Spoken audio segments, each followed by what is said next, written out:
Welcome to the While My Batteries Charge podcast. Join us as we talk about all things radio control.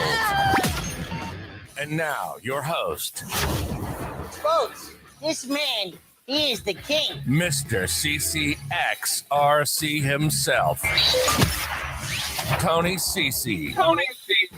Hey, what is going on, you guys? Welcome to another While My Batteries Charge podcast. Today, we're going to be talking about RC crawling, and we're going to be hearing about that from Mr. Harley Designs. Josh is with us, and so we'll bring him in here and let him kind of share a little bit about his background in RC, and we'll banter and whatever as we go. So, welcome.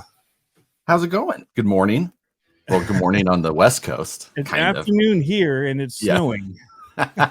Well, it's fairly nice out here. I was, it's almost 11 o'clock. I haven't been up that long, though. I was up very late last night working on cars. Now, do you have any builds? Because you normally have builds for competitions you start. And I know that you and Matt were just talking about, like, which ones you were going to have ready for the Vegas something.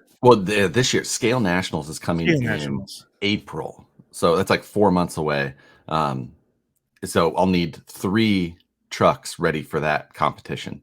I have that one in Vegas or no? Nope, it was in Vegas this year. Oh, okay. It travels every year. So this year coming up, it's in Alabama, Little Rock City, they call it. That's right. He wanted you to come there. Yeah, the actual name of the town I can't recall, but it's near Gadsden, Alabama. Been there before for when we used to compete in. I always call it comp crawling. This is also comp crawling, but it was, the ones that didn't look like a scale truck. So I've been there several times for that, but I have to get trucks ready for that. However, none of those are even started. Well, I've got one kind of started here, but barely. It's concept basically. And when is it? I might have missed. When does that happen? I think it's April. Okay. Yeah. That's probably a good time if you're going to be in Alabama, because after that, it's going to be swampy, and I'm from the Midwest, so I'm used to sticky. Although I've been in California now for it's going to come up. We're coming up on 6 years here in January. I mean, almost 6 years now. So I have acclimated to it. I go back home and the humidity hits me, and I'm just, I can't. Well, see, we moved to Virginia Beach, and that was just, where we lived was outside of there, and the landmark was the Great Dismal Swamp. So it was sticky. So being back in the Midwest is like, oh, thank God. It feels like less, at least by evening. Yeah. So, but I want to, a lot of people know your stuff. I've been following you since I just started it's been 8 years now. So 2013, I got into RC. Didn't know anything about. We had some as kids, Radio Shack ones and the Lobo, and we had a really cool 4-wheeler that my dad got us back in the day, little Yamaha looking, awesome. Actually, I think it was Nico that made it, but I'm trying to find it because I saw it on eBay. I'm like, man, that still looks like a wicked RC when I look at it. Yeah, exactly. Some of those older ones now, just like, man, actually, I think I could do something with that. Yeah, give it a little upgrade. Yeah, so I started watching you back then. You were you had a garage space with the little cut in, the gray and the orange. Right. The white cyc wall or paper, and then a basement with ceiling tiles or something. It looked like a. Yeah, so that was all in where you saw that. That was all in my house in Missouri. That was all in the basement. The one space was half of a third of the basement, and then that other little studio room was directly adjacent to it. But it was all just downstairs, and it was an awesome shop. But I first started in RC 2004. And I was back in Nebraska, which is where I'm from. I was in college at the time, and I just I had RC when I was younger.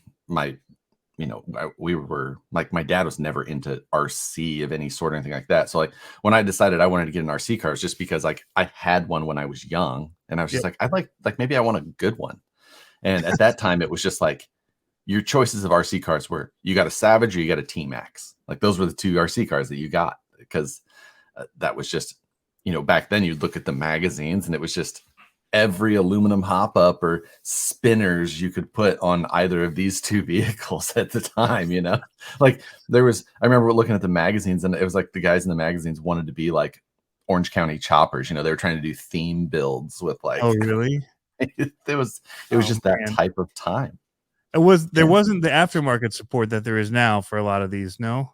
For those vehicles, there was. It was big. That was you could just those two. You know, and I'm sure that there was others, but that was what you saw. You could buy everything aluminum for either of those two vehicles. Yeah, and I know some of the race buggies had that kind of a thing as well going on where they had them, but for the non-racer. Yeah, and so, you know, I was just going through and, you know, I was buying the buyer's guides and the magazines and like looking like, oh, do I want this and do I want that one? And then I was on the internet at the time, which was, you know, 2004 internet was kind of sucky, but I was on RC Universe and ran across like a sub forum with a video, which even then, like finding a video was terrible, but someone was crawling with an RC truck, which was an unheard of kind of genre at the time, and it was a terrible video, but it looked cool because they were crawling through like a drainage ditch, you know. And I was just like, oh, that's kind of wild. And I found a link to a new website that had just started at the time, and it was RC Crawler. Okay. So I was like, huh. Yeah. So I went over there and created an account, and I was like the 100th member, you know, like dang, wow. right in there. And it was just you had to build a car from things that were available. There was no such thing as 1.9 or 2.2 vehicles, really. Everything was based on a Tamiya TXT or a Clodbuster. So, or, you know, there was also like the X Factors, or people would take an E-Max or a T-Max and try and cut them up and then lock out the suspension to turn that into a solid axle, like just use that whole front bulkhead. Kind of a wild time. But I ended up buying a Tamiya TXT1 used on eBay, and that's what I turned into my first crawler. Wow. So now you look at those, and when they're on the trail, you're like, yeah. I actually have suspension right there. Talk about that articulation of 1 inch. Yeah, you know, and then, you know, it's one of those, because you see everything come full circle, or it's actually not even full circle. It's just there's certain things like back then we didn't know what worked. Right. So we thought suspension articulation was what you needed. Yeah. And people who get into it now think suspension articulation is what you need. Like, right. And so we took and we put these crazy long Savage shocks, you know, these 7-inch long shocks to be able to take our front axle and put it completely sideways. You know, 90 degrees. And, you know, it took us that a only lot of works time. if you have no weight. And it doesn't work at all. Yeah. You know, we didn't have, so but we had to build everything to try and figure out what would work. You know, can't tell you how many chassis back in the day were made from plastic Walmart cutting boards, because you had to go find material, and it's like, these things are $3, and they were a big piece of plastic, and we cut them up and drill all our holes. Yep. And so that's crazy. Did what you had to do, but you know, it was a long road of learning and experimenting. So you were at the beginning of all the crawling stuff when it was people were figuring out how to do it. There was before no the parts days. Before. Yeah. Oh yeah. There was no parts advertised as available for crawling or anything like that. You just found other vehicles, and then we're like, we can make that into something. Man, it's crazy how far it's come. Yeah. And I mean, I remember back in the day at the time when Axial was going to start, like we had known it in advance. Like, yeah, this company, you know, they're starting, they are going to make wheels and tires for us. Like, because there was no beadlocks available. Like we glued tires, things like that. And Axial was going to make a beadlock wheel that we could just use. It was out of the box, a beadlock. We're like, what? This is amazing. Mind blown. Just like the real trucks. Yeah. You know, there was some people who were making some. And at the time, you know, they were very expensive or one-off type things, and just we didn't have hardly any tires that worked for anything, and we weren't really going for scale at the time. We were pretty much solid performance. Chassis didn't look like a scale ladder frame. They looked like a twin vertical plate type setup. So it's I've got a document that I've had on my Google Drive, and I'll add to it every once in a while, just like milestone dates throughout like RC crawling history of like when this happened, when that happened, when this truck released, like just to kind of, because it was before RC crawler history. That's what I think. That's exactly what Harley Designs. Like one day I'll find a way to put it all together into something. Be published into a hardcover book. Right. That's awesome, man. So I got into it because I made a bunch of mistakes in the beginning. I was the super excited new guy into RC and wanted to try every new thing. And I was into bashing stuff. And I was like, well, I want a crawler. And then I bought a Yeti because it crawled, but I could also go fast with it. Well, it couldn't really do either. Exactly. And I broke it a lot. Yeah. So says every Yeti owner.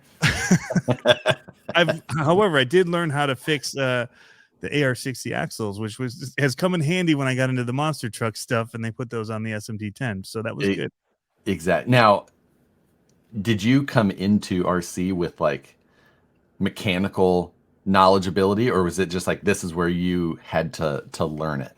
My dad was an artist, and I think he showed us how to change oil one time. Gotcha. We built decks, and he did stuff with wood and clay and art stuff, and had a t-shirt shop and vinyl sign shop. But he was an art teacher by trade, had a screen company that he'd go to after work and do that on the side as his retirement kind of job. So they grew to be pretty big. I had no I learned everything. What I know about cars, I learned from RC cars. Right. Yeah. No, that's that it happens a lot though, as far as like in art. For me, I look at an axle from a Jeep and I'm like, oh, that looks just like the SCX10. Where everybody else is like, hey, these toy trucks look just like my real axle. That was the opposite way, so yeah. And I mean, as I kind of went in RC and I was going, I started when I was in college and had $0. So even if there would have been a bunch of parts available on the market, I wouldn't have been able to buy them. Like it just wasn't the thing. So I graduated from University and that's of where Nebraska. People don't realize that this hobby really is for adults who have that extra money in a lot of ways. Exactly. Free money to play with for all when you want to go to the higher end upper stuff. Yeah. And it's an odd thing to explain to people, but it's spendable income. Once I graduated from college, I moved to Kansas City. I graduated with a degree in civil engineering, and I moved from Omaha, the Omaha area. I grew up in a small town north of Omaha, but I moved from Omaha to Kansas City to work for a private consulting firm there. And one of my coworkers, he was big into rock crawling full size.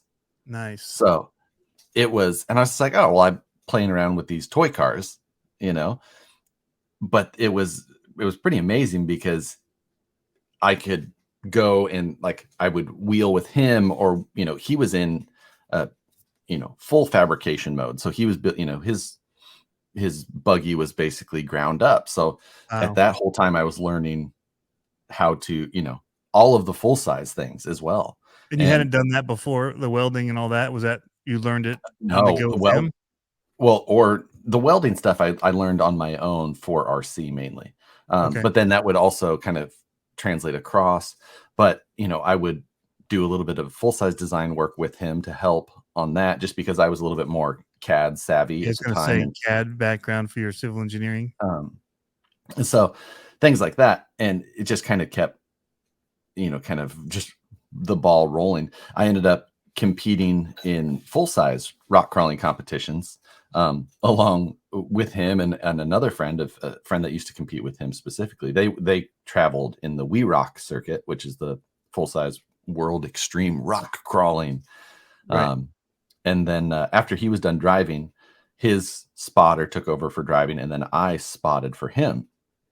And we competed at nationals for, I think, just a couple of years, but had a great time with that. And that was spotting for full size rock crawlers is almost exactly like driving an RC crawler, because you're outside of it and you're trying to get. It's just like driving one with a delay, because and they don't always do what you tell it to. Like, the only difference. Well, and we're getting a little luxury nowadays with the new cars like the Bronco and the new Defenders that have that peripheral. Oh yeah, where you can see everything around your car that you're approaching or is about to scrape down your side. Oh yeah, exactly. And it's almost the opposite in the full size rock crawling, because the drivers, you're strapped in so hard, and usually, the seating position's low, and you get like they can't hardly move around enough to see anything. So they're just like, you have to tell me what to do. I can't see anything. Like, that's crazy.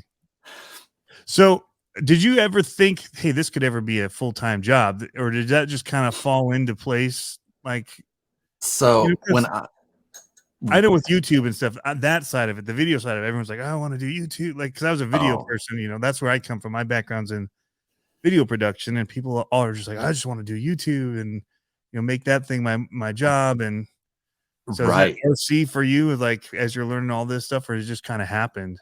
It was weird. I mean, so as I got, I was out of college, all of a sudden I had free time and money, which was two things I didn't have at all in college, because I had to work when I wasn't in school, and then I had so much school, like, I had none of it. So I started being able to get some parts and things like that. And then at that time, I started posting on RC Crawler a lot with the builds, and I was super detailed about it, and took a lot of photos, put them all up there. But I could also design parts. So I would design them in CAD, and then I'd post my CAD drawings, things like that.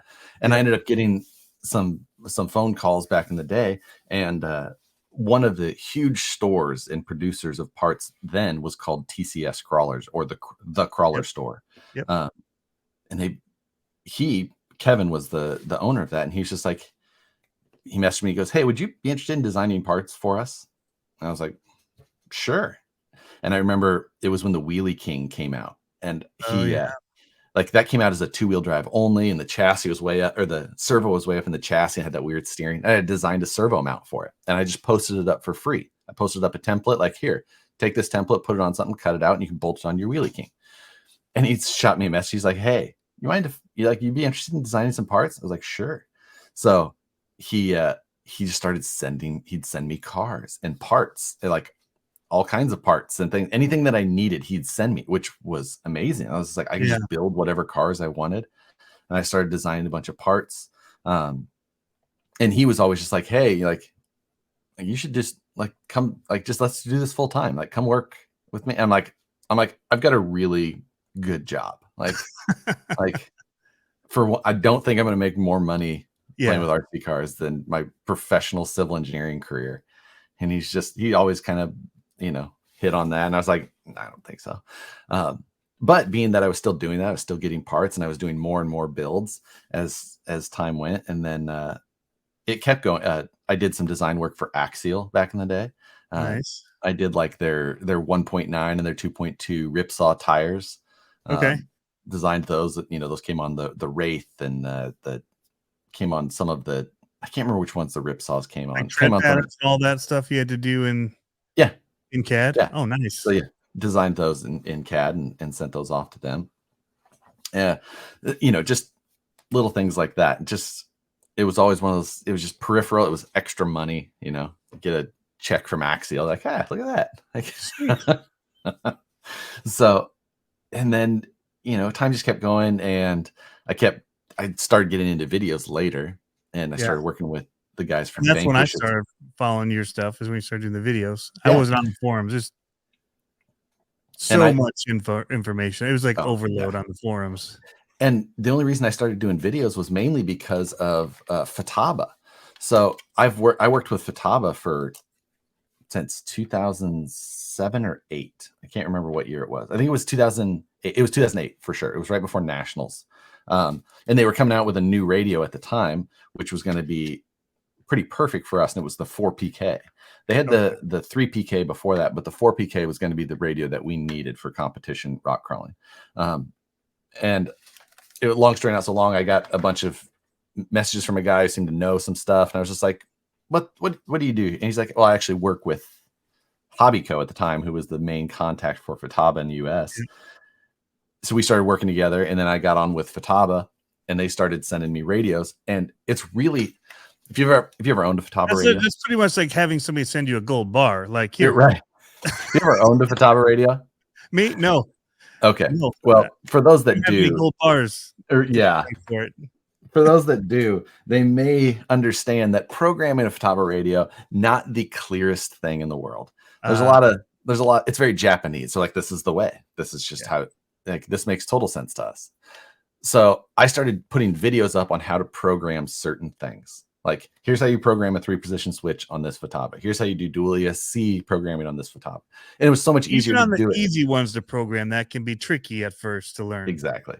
So I just did those videos. And because it was so much easier than photo, text. So I was like, I'll put up a video.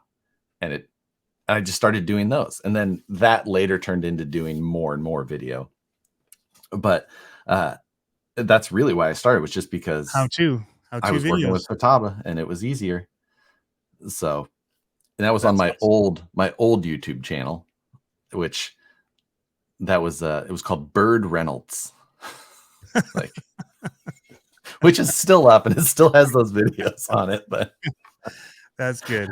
That's good. But I then made a new channel when I was just like, I'm going to do more video, and I made like Harley Designs, and that was specifically because it's like, at the time you couldn't rebrand your channel on YouTube.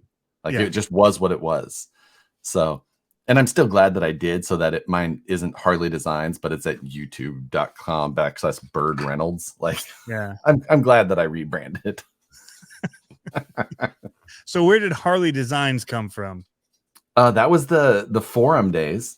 You go onto an internet forum back then, you had to come up with a username, right? Yeah. Well, I wrote a Harley at the time.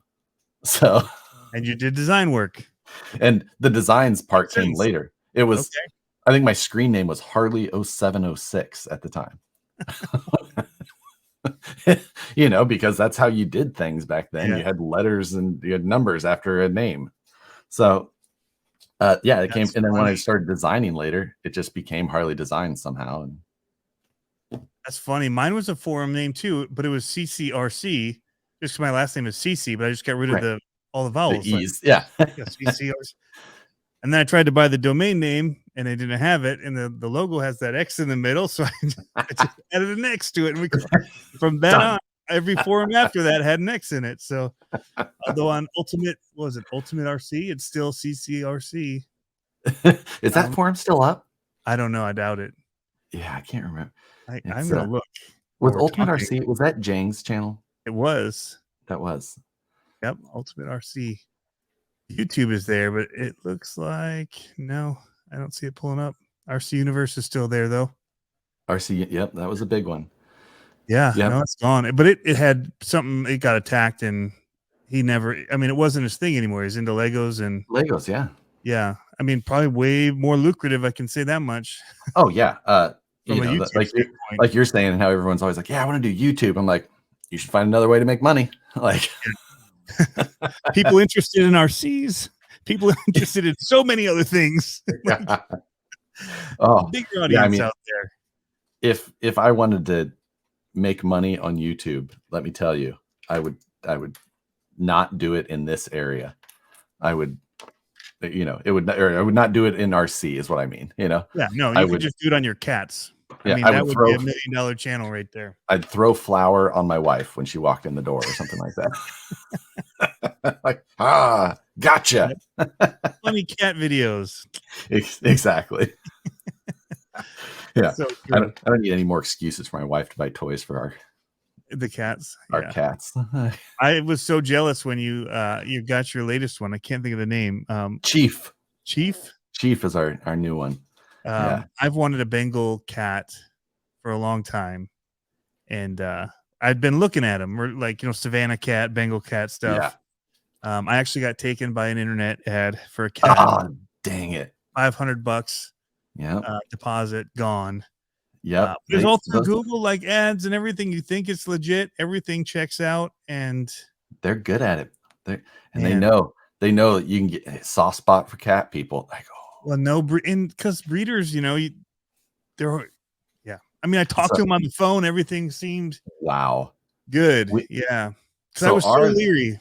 Yeah, ours are Cheetos. They're called, which are half Bengal and then half Asa cat. And we had 2 Bengals before, and we're just like, we love our Bengals, but there's some things about Bengals we don't love. So we got these out of a breeder in Arizona, and man, I was never a cat person before, but my wife came. I was ready to get on a plane, whatever. Yeah, I know. I know you did.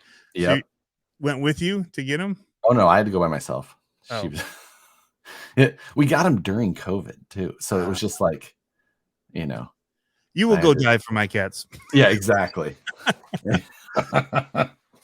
But yeah, I was never a cat person. My wife turned me into one. Whatever. Yeah, I embrace it now. Yeah, well, I don't have it now. I jokingly, I have a cat cup, one of these Tervis ones that has all the different types of cats. It was a joke when I got it, but we kind of turned into cat people a little bit. But it happens. Anything for our pets. So anyway, we sidetracked to that from you could have made money on a YouTube. Oh, exactly. So bringing it back around, so people that are wondering why we've got off topic. Yeah. So you talk about now. So now you're working with Vanquish. You moved. Yep. That was a big change. Like you had your whole studio set up, and then like you were the conference room YouTuber for a while there. Yeah. So it did happen. I had that. You were going to be able to do other content for, I was kind of curious how everything was going to go at that point. I was too, but so I had my engineering job, and as my career progressed in engineering, I became with engineering. After you graduate, you have to work under a professional engineer for 5 years. Then you can take the test and become a professional engineer. I did all that. And then as you do that, your career keeps moving forward. And honestly, I was spending my days just doing politics, like from one meeting with one official to another, like public official, just like back. And honestly, I was just getting, it was just becoming something that I was becoming less and less excited about, and a little bit more disgruntled all the time. And I talked to one of my coworkers now, Jim, or Ripper Machinist on Instagram. I talked to him every day on the phone. He'd leave the shop, he'd call me, we'd BS. And that was for years. And it was always one of those things like, you should just move out here. Like come work out here full time. And I was just like, no, I like my job. I'm not leaving engineering. And then as time came, and I was more hated your job. As that became more and more of a thing, like me not liking my job. I think I was leaving the office one day, and I think it was late. I think it was midnight or something like that, my time. And I think I called him, or we were talking on the phone. I was just like, he said it, and I was just like, "Are you serious?" Because I'm pretty pissed off at the moment. You can turn me right now. Yeah, he's just like, why don't you fly out here? So my Nicole and I, we jumped on a plane. We weren't married yet. She was just my girlfriend at the time. And we were engaged. But we jumped on a plane and came out here to California and kind of went through everything. I was just like, here's the offer. And went back home and chewed on it for a little bit. And then we're just like, hey, I was like, I want to do it. And she said, I'll do whatever. And we put got our house ready to go on the market and sold the house. And I went into my boss in the office, and I'm like, Guess what? No matter what, I still those toy cars I play with. remember those things that you guys are always super pissed off that you could tell I was screwing around a lot on the internet doing during work. Like it was a point of contention at the office. I was on the internet forums a lot during work. Yeah, but that's how it goes. And I still cared about my job.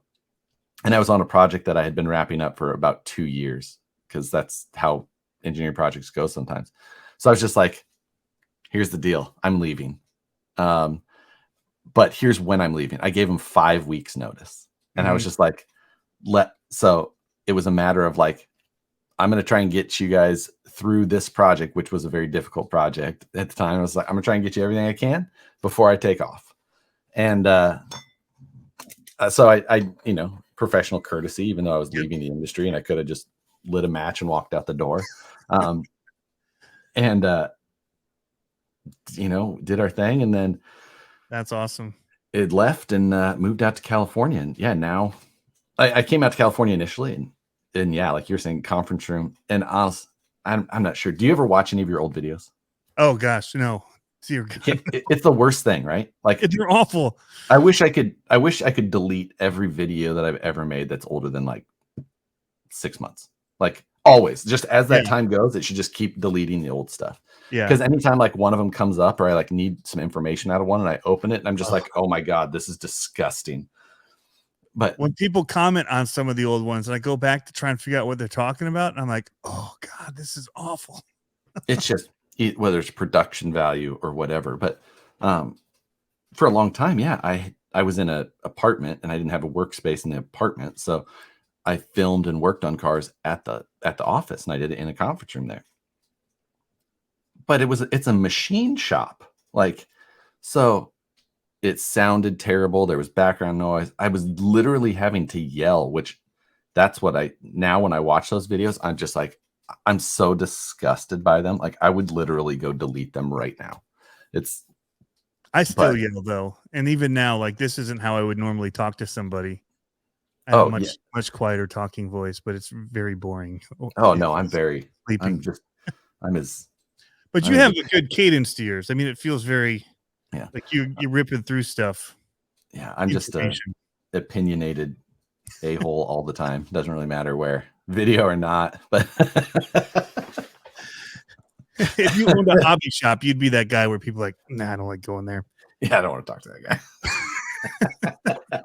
guy. we all have them, and that's what it's like. People are always like, yeah, I don't like my local hobby shop. I'm like, it's because there's so many of us that are opinionated about things, and you go in and they have a different opinion, and then if they're not on board with your idea, you just don't like that shop. See, yeah, right. And that is one thing. If I go to the hobby shops, I don't say anything.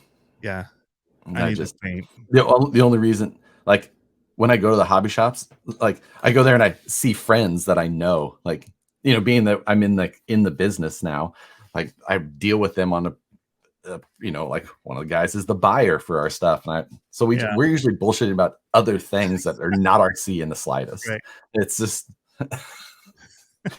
but just random banter. Yeah, that's what I would do when I'd go to our hobby towns in Virginia Beach. I just knew the guys, so we just sit and hang out. Yeah, and probably was keeping them from working. So now it looks like you've got a decent hobby shop around where you're at now. I saw you got some man. It's getting me into crawling again. So we've got awesome crawler shops. I mean, they've got other stuff too, but they've got like courses indoor.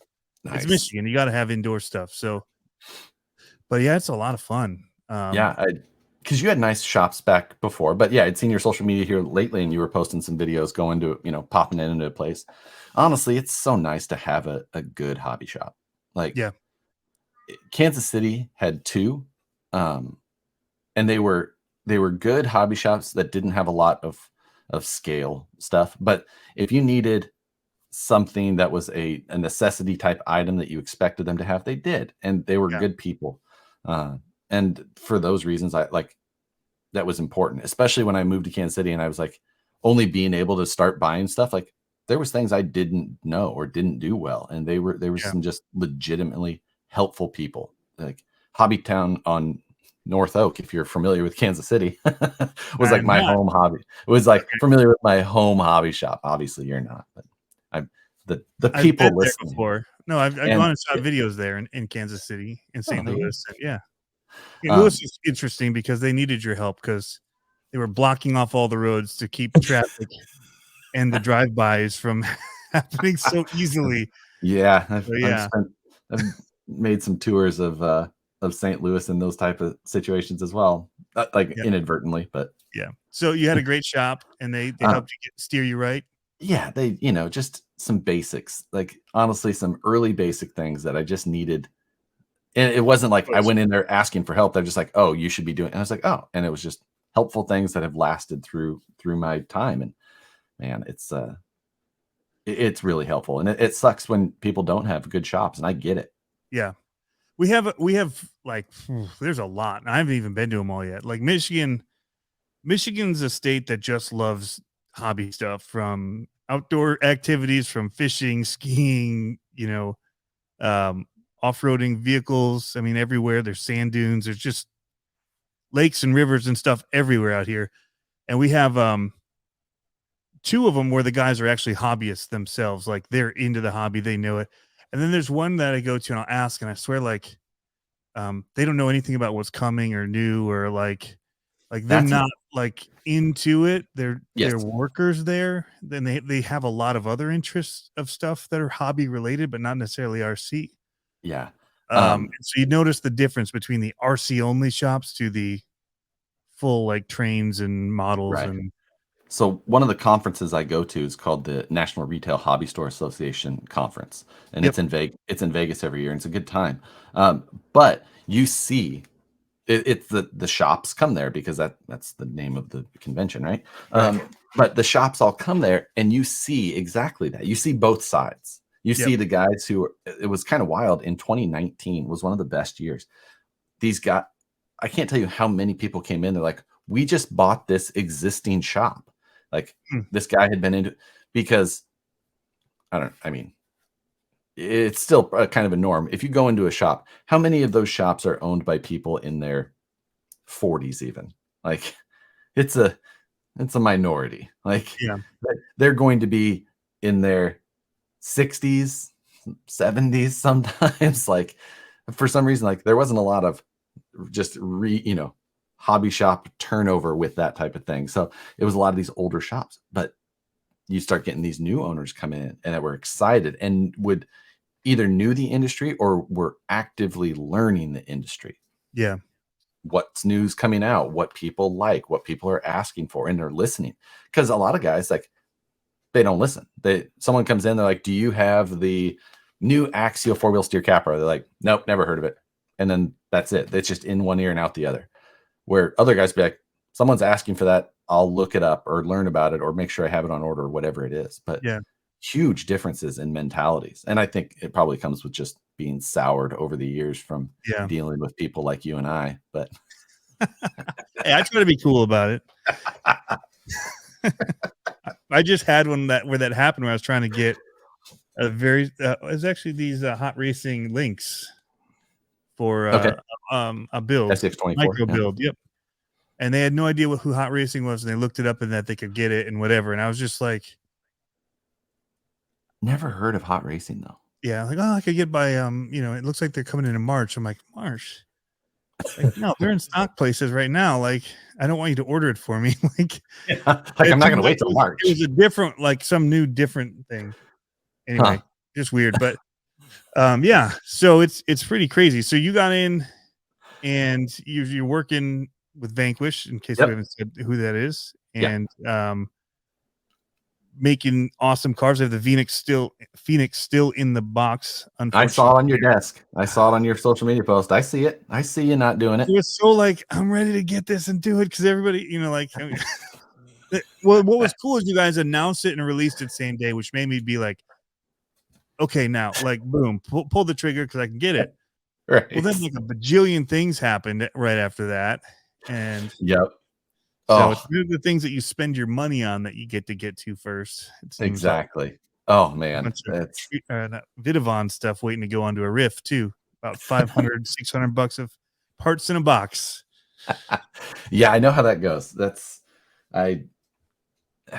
you know, the other problem that I'll have with like that is like I'll rebuy things that I already had because I thought I needed them. I was like, oh wait, nope, I already bought these and I just haven't put them on yet. Yep. Tires are the worst thing for me. I always think that I'm out of tires. So I'm like, I need to buy more tire. And then I'm just like, and I have them organized. I have an app on my phone with an inventory of things that are new in here. And I just don't check it. For you to do I that. just order it. I'm just like, oh. It's so quick and easy, you know, or you're out and about and stop. And I'm always ordering. I probably have 5 of these, but I wasn't sure because I've been using them so much. These aluminum steering rods. When I was in at our local shop, I bought that, and I was just like, I'm just gonna get more of these 0.5 spur conversions as well while I'm in there. 0.5, and it's just like I have a case of stuff. When I go in there, there's gonna be 3 other ones, and I'm gonna be like, oops, now I gotta buy more trucks to put them in. So yeah, that's the brakes, but. You have made me buy several things, honestly. Back in the day, I got the electronics tray that you used to sell on your website for the SCX10. So that's when I started watching was all the hop-ups and stuff to do. The deadbolt. Yeah. And well, that I had was the Casey Curry one. Yeah. Same. They're just like the new ones, all the same part. But yeah, that was so. That was a battery mount relocation. Yeah, it was a battery and electronics tray type thing. And it was one of those things. It's like it was a solid design, but it was made by a guy local to me. And he was just, but I wanted to use it in that series. But even then, I was just like, this is how much this costs. But I bought it from a local guy, and I was just like, I can't put that in a video if other people can't buy it. So I didn't sell. I was just like, hey, you should sell those online. And he's like, okay, but how? And I was just like, I'll put it on my website. And it was a landing page on my website. It went to his stuff. I had nothing to do with it. I didn't know when he got an order or anything, but I was just like, people need to get this because he was selling it for like $20 shipped or something like that. $25 or something like that. Yeah. Stupid cheap. So I just put it on my website for him. And I was just like, game changer. Yeah. And it was great for people.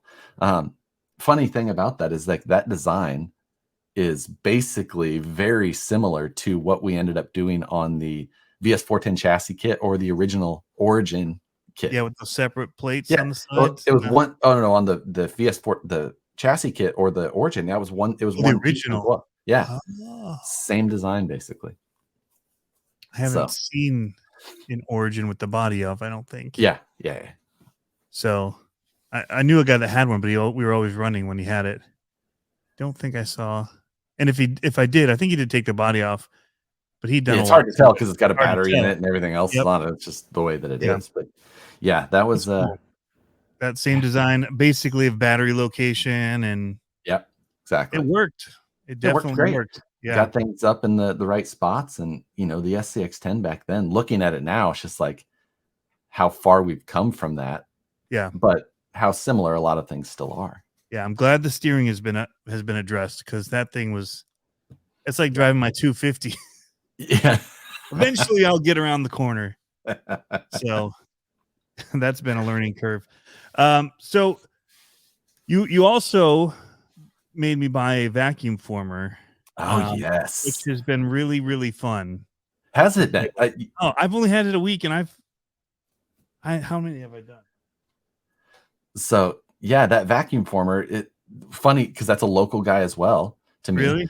And just I had got an email from him one day and I was just like, let's just do lunch like tomorrow. And it's like, okay. Yeah. And then I have like 3 days a week that I don't film, so it's just like, I'm available tomorrow or in 2 weeks. So let's just do lunch. And he's like, okay, let's go. Met up with them, talked about it. They used to own a hobby shop here in town that was mainly helicopters, then started bringing these things in. So I was like, yeah, vacuum form. I'm like, I could do some stuff. Was it this. Gordon? Yeah. Yeah. Okay. Yeah. Yeah. Gordon, and he's got a partner as well. So it's just, but they're fun. And then you've gone full mini monster truck. I went like bodies that I've tried are insane. How many I've been just messing with. You've got a bunch of these bodies. Yeah, little Max D. What are you pulling these off of? So here's a zombie one. Oh my! Where'd you get the arms?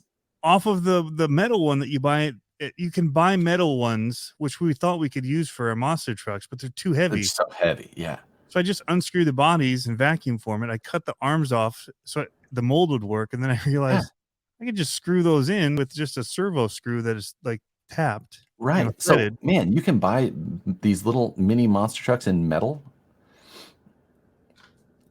Like this. This is a toy. Gotcha. 24 scale. And this is a metal.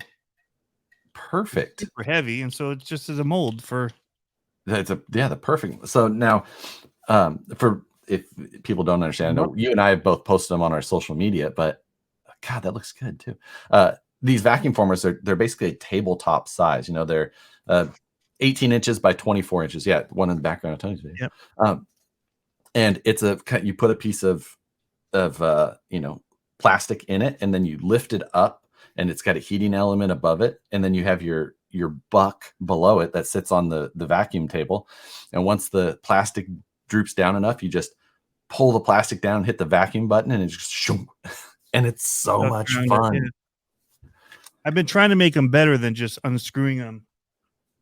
Yeah, you're starting to do. Are you using clay and stuff like that now? Yeah, just a little clay base that it'll form around. Yep, that's so I've got the windows going pop. Like it would actually pop the windows and it would pull so hard on them. Yeah, it's cool. It is, and it's a whole different type of area. And I mean, honestly, that's kind of what I like so much about our market is I want to make things all the time. I'm more of tools are my favorite thing in the world. You know, I've got the vacuum former, I've got 3D printers, I've got my CNC here at home, welders, and just if it's a cool tool, I want it. So I watched your stuff because of those tools. I remember the first time I saw you 3D print something off. I'm like, what the crap is that? Like, yeah. I jumped on 3D printing early. 2012, I got my first 3D printer. Wow, that's way early. So you weren't using it a lot at the beginning because they sucked. Yeah.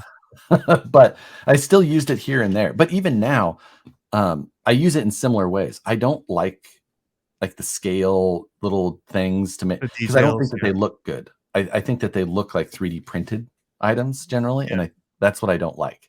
The guys who spend the time and get things sanded and and all that looks good, but like just using I just don't like the look of it. Now 3D printers are getting better and better, where that is more and more passable. That emulsion stuff, the resin ones, the resin, but even FDM printers, I've got a Prusa now, and like some of the stuff that comes off it, I'm amazed at how much better the quality is now than they used to be. Matt told me to buy a Prusa and I didn't. It's a whole people told world. me to buy a Prusa and I didn't. I'm like, I don't know if I'm going to do it that much. So it's $1,000 is a lot to drop. Although I dropped it on that vacuum former, like not thinking about it. But with the 3D printer, because I had such bad luck with them before, I was just worried about like if I spend $1,000 and I don't like it still. So I spent $350 and it's like so, and so now I'm not using it. But if it was working good, would I actually use it all the time? It's exactly it. It's that's the hot. But I'm with you about the building stuff, and what I like about this is it opens up doors like what you were doing back in the day for the crawlers when they weren't making the stuff for you, and all the people that are coming out with ways that we can make. Like this is one I just did fully. That's the Max D body that you just did. Yeah. I popped it and I did his like 2018 anniversary edition. Like did a huge freestyle at the end of the world finals. Yeah. And he did this awesome matte black. So I did a matte black with the glossy black little face and all that. Right. And because you're taking SCX24s and then you're using these aftermarket chassis to turn them into little mini monster trucks. Chassis, or this is a carbon fiber, and this is a 3D printed one. Gotcha. So this is actually a 3D printed chassis. I do have one that is carbon fiber. Yep. But these are actually the headers off of that toy. After I took the body off, I just cut the little engine out of it and just used double-sided tape I cut But these so they yeah, have a ridge still, and it just sits there like. So you're just modifying a bunch of stuff that is available and making. and dropping them on. Yeah. Yeah, You know, because and it's pretty wild to be able to do that, some of those things. I totally agree. And that's, I mean, like that stuff's turning out great. I will be very surprised if we don't see some mini monster trucks. they had that ECX one 3 years ago, and I had tons of views on the video because I freestyled it off of clay jumps I made Yeah. back for my kids' toys. And that's our most viewed video is not an RC video. It's how to make Monster Jam jumps for the little toy cars you buy at the store. And so that's what's funny. It, Of our YouTube channel, it's the yeah. non-RC one that's the most viewed. But You know what? Mine is an RC one, but it's like a terrible video of crappy. It's wild. It really is. And you just shake your head at it. It's just Yep. like, man. whatever. And I had to market this for kids, so it's not making any money anymore, hardly. But Yeah. um, but yeah, so being able to make stuff and help push, and now we're seeing that a lot of people are interested in it. And if it's this many people that are interested in taking the time to build them, and we're paying like that thing cost me $600 for this. Yeah. For that little mini monster truck, for what you had to $600 into here in order to convert make it. it all happen. Yeah. Yeah. You can do it for $4, but that's a lot of money. You should be able to buy that off the shelf for $250 brushless. Yeah. Yeah. Oh, yeah. I mean, yeah. Because you can get a 199. you can get a 199 would be the right price, for the mini market. brushless for Yeah. $230. Okay. So it's not solid axle, whatever. It's 2-wheel drive. So you have that little bit, but it's a small, tiny motor. I mean, I'm paying under $20 for the motors. Exactly. So it's not a huge expense. They should be able to. So, but it's fun to be able to kind of push and drive and say people are interested. And, the monster trucks are probably halfway through the point where you guys were with crawlers, where you started with all the Tamiya. We started with Clodbusters, and they still Right. race those. Those are some of the fastest trucks out there. The Clodbuster Yeah. dual motor on axle, and it's It's crazy. it is wild. And monster trucks they're always a thing. It's just the definition of what people call a monster truck, I think, right? That's Every Creighton is a monster truck, and that's exactly it. Yeah. All of those are just considered MTs. So and But they're more truggy based than exactly. And I get that everyone's monster trucks definitely have the biggest identity crisis, I think. Yeah. That's like people always call it crawling now, or things like that. And it's just like they're really trail trucks, a lot of them. Yeah, and it's got its own identity crisis. Scale trucks. It's like, okay, like I don't know how you want to call it, but they have their own identity crisis issue. Well, and that's why we do like solid axle monster trucks is what we So I would call these SMT 24s, like a solid axle monster truck 24. Yep. But so it's interesting, and I hopefully will take some of that turn that the crawler did, because we're definitely getting more scale with stuff. The chassis and the axles, like the LMT axles look so similar to the they did a good job with that, for sure. So as we see it go like that, they're getting more and more scale, and people are starting to actually do interiors, and now there's these guys doing full caged metal ones that are unreal. But yeah, I've seen some of that as well. Seen some cool builds. I always like tube work and real metal work. I can appreciate that, especially good. There's a huge variety of quality of tube work. Between finding some real good stuff and finding stuff that looks like people are melting coat hangers together. Yeah.